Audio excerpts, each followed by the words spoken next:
So the first topic will be the concepts of politics and governance. Okay?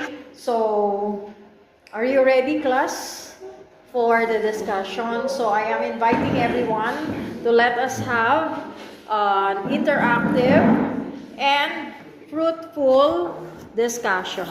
Okay? So let's begin with the jumbled letter game. Okay?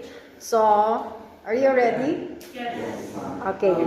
Sana mahulaan mo. Alright? So, what is this? Okay, very good. Ang dali naman, no? Yes.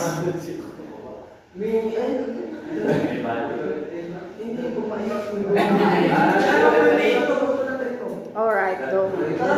Nakakaabala. Sige na. Okay, politics. This one. Rule of law. Very good. This is rule of law. Okay. Next one. Madali lang, no? Very easy. Very easy for you to guess. Governance. And this one?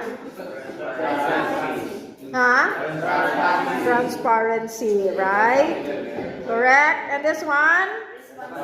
Responsiveness. Yes. Oh, dali lang, no? Okay.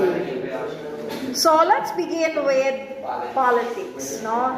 Saan nagmula? Or how the politics is being run, no? Is running in the Philippines. Okay? So, the origin of politics. So, the word politics came from the word police, P-O-L-I-S, which means city or state, no?